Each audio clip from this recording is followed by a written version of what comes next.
আমার বাড়িতে তোমরা কি জন্য এসছো? আগে আমার মেয়ের বিয়ে দিতে চেয়েছিলাম, তোমাদের জায়গা জমি বাড়ি ঘর সবকিছু দেখে। এখন তো তোমাদের কিচ্ছু নেই। তোমাদের বাড়িতে আমার মেয়ের বিয়ে দেব না। আপনি টাকা পয়সা দেখবেন না মানুষ দেখবেন? টাকা পয়সা থাকলে সুখ পাওয়া যায় না। আজ আপনার টাকা আছে ঠিকই, কাল তো নাও থাকতে পারে। আপনি আমাদের কথা দিয়েছিলেন, তাছাড়া বৌদিকে আমাদের বোনেরও খুব পছন্দ হয়েছিল। এই বিয়েতে আমি রাজি আছি, তুমি ওদের ফিরিয়ে দিও না বাবা। তুই চুপ কর, আমি বলছি ভেতরে যা। যা বলছি, যা বলছি। শোনো, তখন আমি কথা দিয়েছিলাম, এখন আমি কথা ফিরিয়ে নিচ্ছি। কোনো ধনীর ছেলে ছাড়া আমার মেয়ের বিয়ে আমি কিছুতেই দেব না। এই কথাটা তোমাদের দাদাকে গিয়ে বলো, ঠিক আছে? আমরা দাদাকে না জানিয়ে এসেছি, দাদাকে কিছু বলতে পারবো না। এখন তোমার দাদা জানলেই বা কি, আর না জানলেই বা কি? এখন তোমরা আমার বাড়ি থেকে বেরিয়ে যাও। যাচ্ছি। শুনুন, পর টাকা পয়সা কি আপনি নিয়ে যাবেন? চলো মেজদা।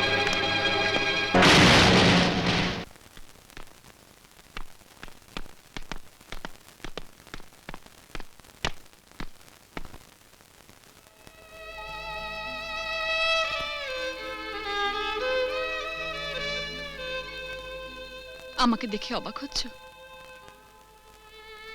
আমার বাবা তোমাদের কথা দিয়েও কথা রাখেননি, কিন্তু আমি রাখবো। তোমাদের বোন পূজা আমাকে পছন্দ করেছে, আমি তোমাদের বড়দাকে স্বামী হিসেবে মেনে নিয়েছি। আমি তোমার সঙ্গে যাব। কিন্তু তোমার বাবার এই বিয়েতে মত নেই। তুমি তো আমার বড়দাকে চেনো, দাদা কি তোমাকে মেনে নেবেন? আমি যদি নিজের বাড়ি ছেড়ে, নিজের বাবাকে ছেড়ে ওনার কাছে আশ্রয় চাই, তবে উনি কেন মানবেন না? ঠিক আছে, তুমি আমার সঙ্গে এসো, বাড়ির পেছন দিকে রাস্তা দিয়ে যাই, চলো। দাঁড়াও, তুই ওর সাথে যেতে পারবি না। চলে আয়, আমি বলছি চলে আয়। না বাবা, তা আর সম্ভব নয়। স্বামীর বাড়ি মেয়েদের নিজের বাড়ি, আমি সেখানেই যাচ্ছি। পারো তো আমাকে আশীর্বাদ করো। কিসের বাড়ি, কিসের স্বামী? ওরা তো সব ভিখিরি হয়ে গেছে। তুই আমার একমাত্র মেয়ে, তোকে আমি কিছুতেই যেতে দেবো না। এই এই, নিয়ে আয় ওকে। বাবা,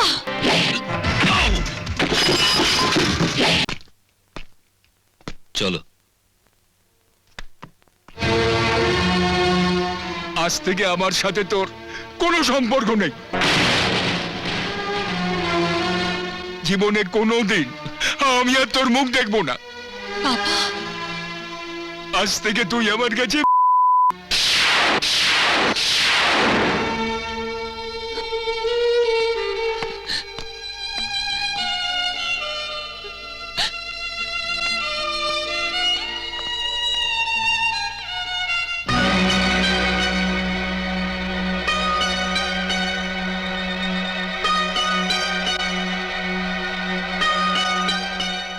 দেখ রাজা, রাকেশ যখন একটা মেয়েকে বাড়ি থেকে নিয়ে এসছে, তখন তাকে তোর গ্রহণ করে নেওয়া উচিত।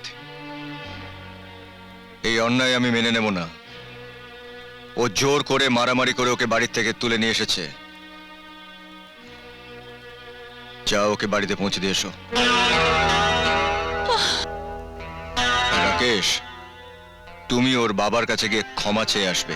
আমাকে কেউ জোর করে আনেনি, আমি নিজের ইচ্ছে এসেছি। আমি তোমাকেই স্বামী হিসেবে মেনে নিয়েছি।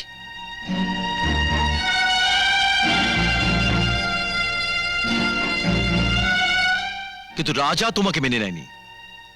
তুমি এসো, আমি তোমাকে বাড়ি দিয়ে আসছি। দাঁড়াও।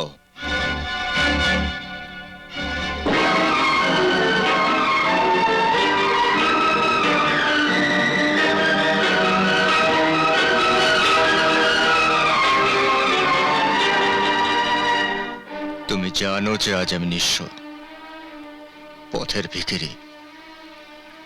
তোমাকে দেওয়ার মতন আজ আমার কাছে কিছুই নেই।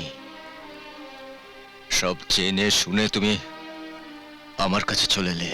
কে বললো কিচ্ছু নেই?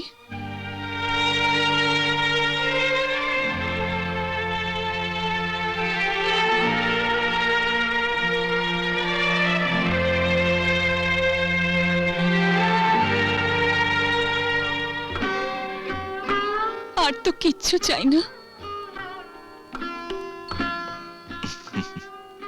গাড়ি ডাকো। কোথায় যাবি? মন্দিরে? তাহলে মালা, পুরোহিত এসবের ব্যবস্থা করি। হ্যাঁ করো, তবে মন্দিরে যাব না, যাব পূজার বাড়িতে। কারণ পূজাকে তো আমাদের বাড়িতে ওরা আসতে দেবে না। তবে আমাদের বিয়ে হবে পূজার বাড়িতে, পূজার সামনে।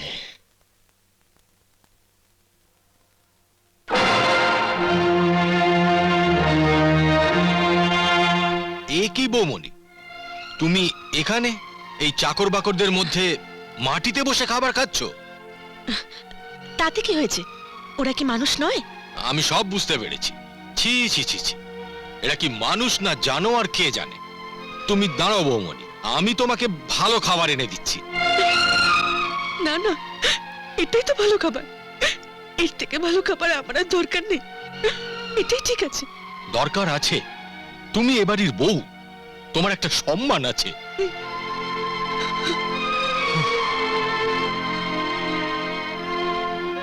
পূজা,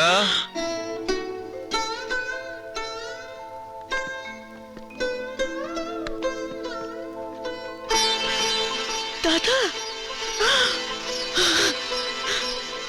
জানো তোমাদের সাথে খেতে বসতে আমার কত ভালো লাগে।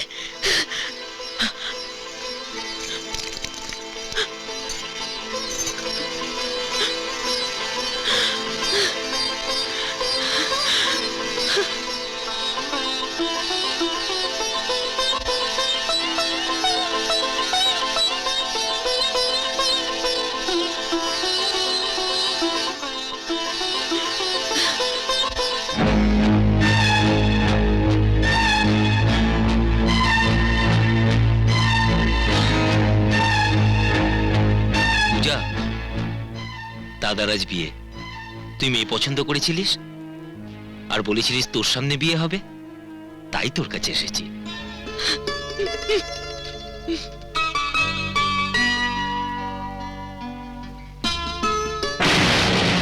চল, আর দেরি করে লাভ নেই, বিয়ে শুরু হোক। নে, মালা বদল কর।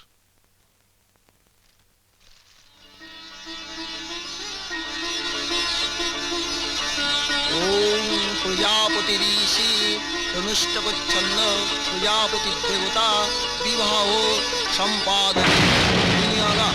ওম প্রজাপতি ঋষি অনুষ্টকচ্ছন্ন প্রজাপতি দেবতা বিবাহ সম্পাদনে বিনিয়োগা। রাজা শোন, তোদের বংশ পরম্পরার ঠাকুরের কাছে রাখা এই সিঁদুর নববধূর স্মৃতিতে পরিয়ে দিতে হয়। নে ধর, পরিয়ে দে।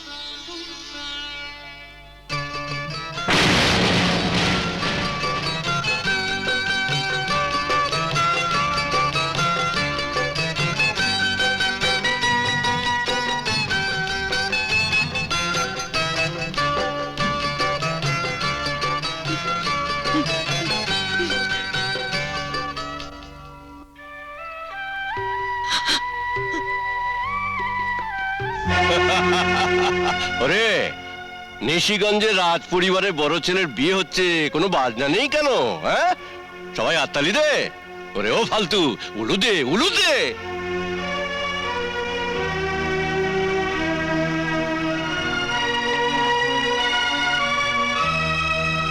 দাঁড়ান আপনারা। নিয়ম অনুযায়ী এই গাঁয়ের গরিব চাষি থেকে ভিখিরি যারাই বিয়ে করে আমাদের বাড়িতে প্রণাম করতে আসে, তারা কেউ কোনোদিন খালি হাতে ফেরে না। আমাদের বংশের নিয়ম হলো 100 টাকা এক পালি চাল দিয়ে কোনো গরিব বা ভিখিরি সমষ্টিদের দান করা।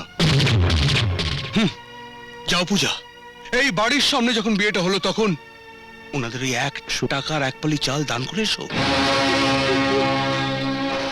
হে ভগবান, এ তুমি কোন সম্পর্কের অগ্নি পরীক্ষায় আমাকে পরখ করছো? এই নাকা কান্না কাঁদতে হবে না, যাও। হ্যাঁ বৌমা, ভিখিরি দম্পতিকে ভিক্ষা দাও। তুমি এ বাড়ির বউ, এই কাজ তো তোমাকেই করতে হবে। আপনারা কি মানুষ?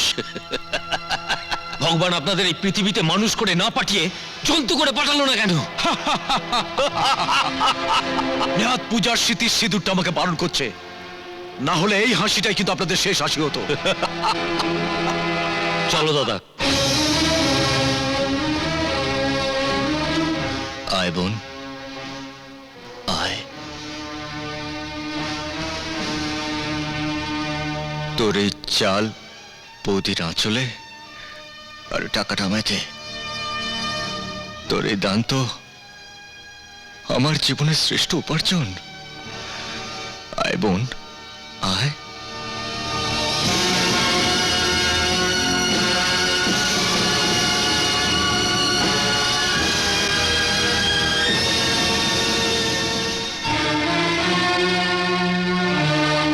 অঞ্জলি, তোমার আঁচলটা ওর সামনে পেতে দাও।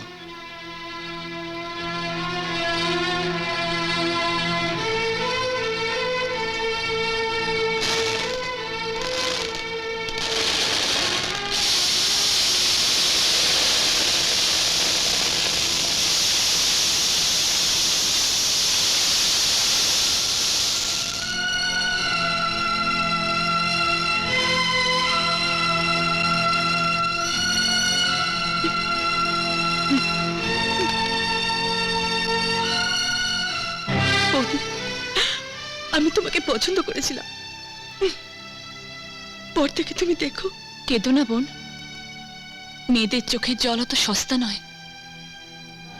তুমি চিন্তা করো না, তোমার চোখের জলে তোমার সব অপমান একদিন ধুয়ে মুছে শেষ হয়ে যাবে। চলে এসো বৌমা, ভিখিরিদের ভিক্ষে দেওয়া সাজে, কিন্তু গল্প করা সাজে না।